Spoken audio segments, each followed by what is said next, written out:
En politique, le pouvoir de faire devrait l'emporter sur le pouvoir de dire. Jean Thierry, FIM FM, Talk Politique, la une politique. La une politique, nous commençons par cette préoccupation des acteurs politiques. Hier, disons, 2 blocs étaient en plénière où chacun a essayé d'exprimer sa préoccupation et surtout interpeller le CNRD dans le cadre de l'ouverture d'un éventuel cadre de dialogue.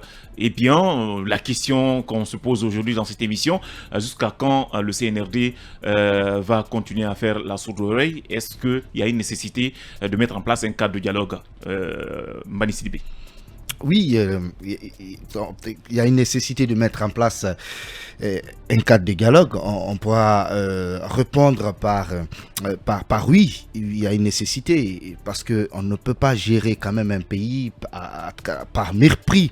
Aujourd'hui, c'est un secret de polichinelle pour dire que on ne sait pas quelle direction la transition est en train de prendre. Et vous avez vu un peu aujourd'hui la démarche du colonel Mamadi Doumbouya, et ce qui est beaucoup plus aussi inquiétant, ce sont aujourd'hui ces ministres. Quand vous prenez le Premier ministre Béa, quand vous prenez son porte-parole Gawal, qui aujourd'hui estime que la transition ne se résume pas à un chronogramme électoral. Et vous avez également... Et il n'a pas menti quand même. Non, attention, je sais, mais on sait quand même que les acteurs politiques, ça fait quand même plusieurs mois, ils sont en train de demander ce dialogue. Il y a des questions aujourd'hui sensibles qui ne peuvent pas être réglées par le Conseil national de la transition. Vous avez vu que depuis la mise en place du CNT, ils sont beaucoup plus préoccupés par leur histoire de dérèglement intérieur, ce voyage inutile du côté de l'intérieur du pays des conseillers.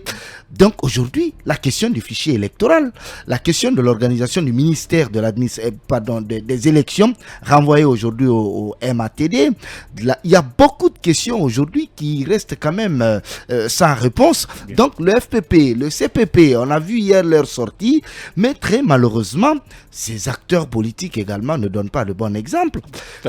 Quand je dis ne donnent pas le bon exemple, quand Ousmane Gawal essaie de se moquer un peu de ces acteurs politiques en disant que eux-mêmes ils ne sont pas solidaires entre eux, on ne sait pas. En tout cas, ce n'est plus le parfait amour entre ces acteurs politiques et le CNRD. Ça veut dire aujourd'hui que ces acteurs politiques doivent sortir de l'hypocrisie surtout. Vous avez ces acteurs politiques... Vous voulez les inviter à agir? Non, écoutez, ils sont dans les dénonciations.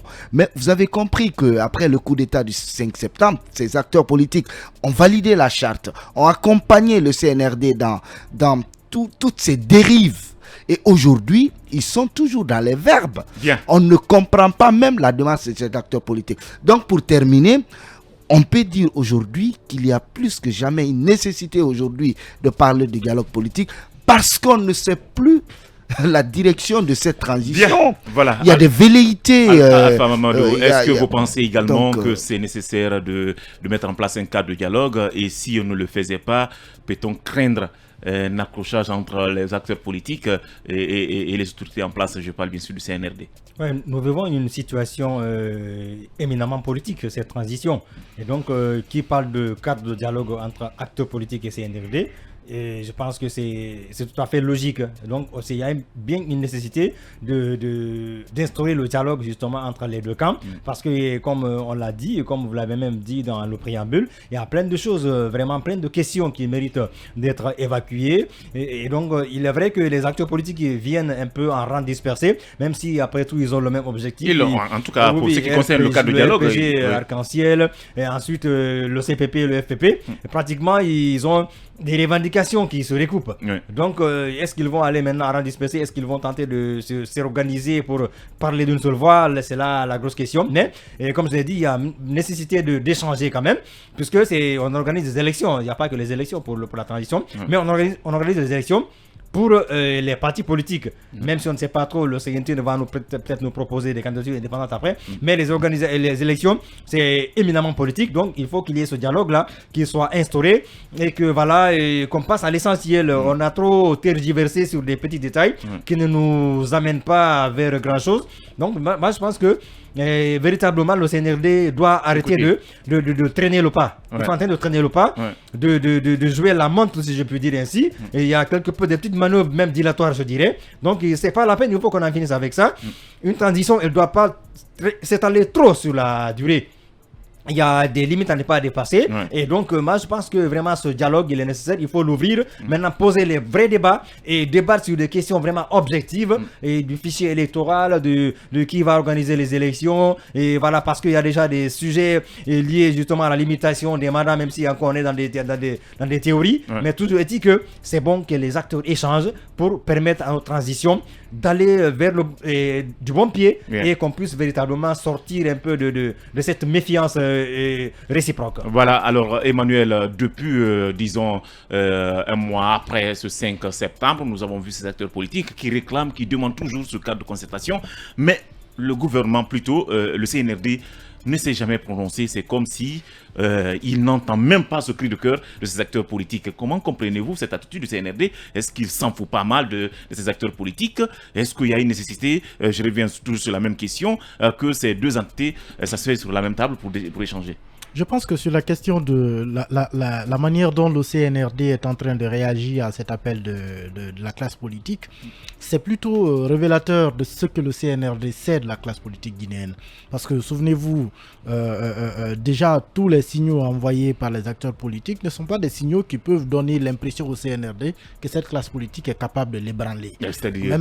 Même quand on a demandé de déléguer des représentants pour le CNT, vous avez vu tout le temps que ça a pris, tout le brouhaha que ça a pris. Et aujourd'hui, les coalitions qui s'étaient réunies hier sont aujourd'hui en train de se reconstituer en molécules ou en atomes, je ne sais pas comment on appelle ça en chimie. Vous voulez dire que le CNRD n'a pas une classe politique non, je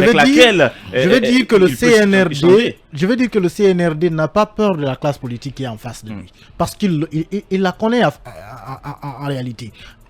Sur des questions de porte-parole, tout simplement, la coalition, le collectif s'est disloqué. On sait jusqu'où ça conduit aujourd'hui. Il y a trois coalitions qui sont nées du collectif qui était censé regrouper tous les partis politiques au départ. Ça veut dire qu'en réalité, le CNRD sait qu'il peut prendre le temps d'observer cette classe politique, que même sur la question de la nécessité de revendiquer le dialogue, ils finiront peut-être par aller à rang dispersé. Il y a de là cet aspect qui me semble important.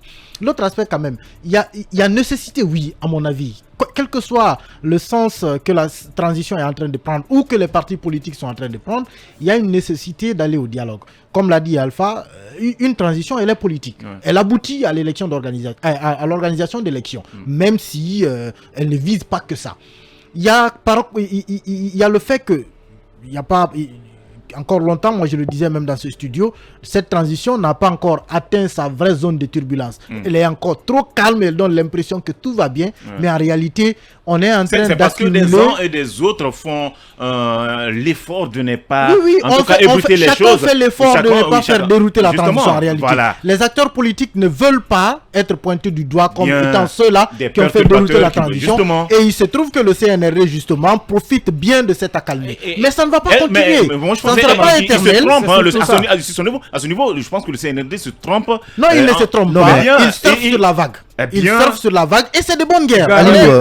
On est emporté par la vague. On est justement parce que je pense que il ne faudrait pas qu'ils pensent que les acteurs politiques, voilà, c'est des acteurs qui sont affaiblis et puis qui ne veulent pas. Pas forcément. Il faut qu'on fasse la différence. Le CNRD n'a tiré sa légitimité que de l'accompagnement populaire qui a suivi le coup d'État. Oui, même ces acteurs politiques. Même cette légitimité, elle est encore à remettre en question parce qu'il n'y a aucun scrutin qui l'a prouvé. Les acteurs politiques qui sont aujourd'hui sur la scène sont des gens qui ont compétit. On connaît le poids de chacun d'entre eux. Derrière eux, il y a au moins un Guinéen qui est prêt à donner sa voix. Ce n'est pas le cas pour le CNRD forcément, même si la charte d'ailleurs leur interdit complètement. Mais moi je pense quand même que entre les principes, c'est-à-dire dialoguer et aller aux élections et la réalité, il y a aujourd'hui un choix qu'il faut faire. Les partis politiques donnent l'impression au CNRD qu'il faut vite organiser les élections et partir. Le CNRD pense qu'il faut refonder l'État avant de partir. Et là-dessus, justement, quand je parle de principes, c'est vrai qu'il y a des principes qui sont tout faits, qui veulent qu'une transition ne serve qu'à organiser des élections. Mais il y a aussi une nécessité de conduire le pays vers une destination qui est certaine. Et là-dessus, justement, je vais finir rapidement. Je veux dire que il y a la nécessité de conduire le pays vers l'avenir qu'il lui faut. Qui ne doit pas être forcément une élection dans 6 mois. Oui, parce qu'on a organisé, on s'est précipité par exemple en 2010, on ne cessera jamais de le dire, on a vu où ça nous a conduit. Un État défaillant qui était incapable d'organiser les élections à date, un président qui pouvait faire ce qu'il voulait. Je pense qu'il faut quand même aussi qu'on prenne le temps de construire quelque chose de durable. Attention. Le dialogue n'est pas nécessaire aujourd'hui de s'asseoir et échanger avec ces acteurs politiques. Le dialogue est important. Je pense que le CNRD, même pas seulement la classe politique, même la société civile, toutes les composantes de la nation, s'asseyent pour dire la Guinée que nous voulons. Bien, cela se fait dans un dialogue. Il se trouve malheureusement qu'on veut transporter ce débat au CNT, mais ce CNT, à mon avis, n'a pas le gabarit nécessaire pour tenir. Je pense, avec votre permission, peut-être que Aliou n'a pas compris Emma n'a pas compris les véritables intentions de la classe politique. Attention, la classe politique n'est pas pressée comme on veut l'inventer pour aller aux élections. Ils sont inquiets. Ils sont bien pressés. Oui, attention, ils sont sur la question. Moi, j'étais au siège du FPP. Sur la question, ils sont partagés. Quand vous prenez Faya Milimono qui parle d'une transition de 2 ou 3 ans, là n'est pas la question. Voilà pourquoi toutes les élections. Attention. Non, j'en viens. Même sur ce point, le problème, le CNRD est en train de s'engouffrer aujourd'hui dans une brèche qui pourrait lui être fatale. Toutes les bonnes actions aujourd'hui posées par le CNRD, quand vous écoutez les acteurs politiques, la refondation, la CRIEF et tout ce qui s'ensuit, je pense que ces actions sont saluées par ces acteurs politiques. Mais entre vous et moi, 5 mois après, on se rend compte que le CNRD est dans les décrets, le CNRD est dans les discours, la classe politique demande à ce que son avis soit pris en compte.